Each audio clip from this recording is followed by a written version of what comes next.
வாழ்க்கையில் உனக்கு மிகுதியாக கிடைத்த எல்லாத்தையும் நினைத்து நன்றியோடு இரு. எப்போதும் உன்னை தாழ்வாக நினைக்காதே. தேவையான அனைத்தும் உனக்கு தரப்பட்டுள்ளது. இந்த நிலையும் மாறும். உன்னை சுற்றி இருப்பவர்கள் என்ன பேசுகிறார்கள் என்று பார்க்காதே.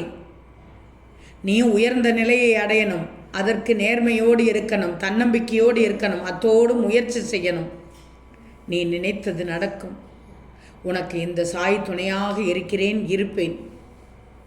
உன் கண்ணின் ஒளியாக நான் இருக்கும்போது கலங்காதே தங்கமே. எல்லோருடைய வாழ்க்கையிலும் சுகமும் துக்கமும் மாறி மாறி வந்து கொண்டுதான் இருக்கும். யாருக்காகவோ வாழ்ந்து காட்ட இந்த வாழ்க்கை ஒன்றும் பரீட்சை அல்ல தங்கமே. உனக்கு நீயே வாழ்ந்து விட்டு போவதற்கான ஒரு நல்ல வாய்ப்பு. ஆனால் கடினமான வாய்ப்பு, அரிய வாய்ப்பு. அன்பை விதைத்து வாழ்ந்துவிடு.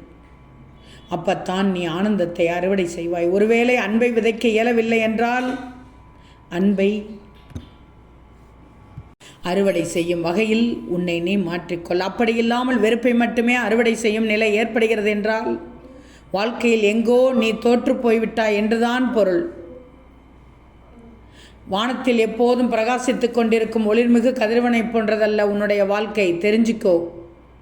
மாறாக இரவு மட்டும் தோன்றி மறையும் நிலவை போன்றது. வளர்பிறையும் அதில் உண்டு, தேய்பிறையும் உண்டு.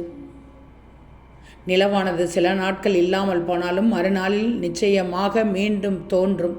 அதுபோல்தான் இன்பமும் துன்பமும் கலந்ததே மனித வாழ்க்கை. சுகமாக வாழும் காலத்திலேயே துக்கத்தை பற்றியும் தெரிந்து கொள்ள வாழ பழகிக்கோ. நான் சொல்வது புரிகிறது தானே? ஒன்று மட்டும் நல்லா தெரிஞ்சுக்கோ. மனதில் பட்டதையெல்லாம் பேச தவறில்லை, பேசு, தப்பே இல்லை. ஆனால் அடுத்தவரின் மனதை பட்டு போகும்படி பேசிவிடாது. ஏன்னா அவரிடமும் இருப்பது இதயம்தானே தவிர இரும்பல்ல. இப்படி எல்லோரும் நினைத்து விட்டால் யாரும் யாரையும் காயப்படுத்துவார்கள் என்பது அரிதானதாக இருக்கும். யாரும் யாரையும் காயப்படுத்தாமல் நல்ல வாழ்க்கை வாழ்வார்கள். ஓம் சாய்ராம்.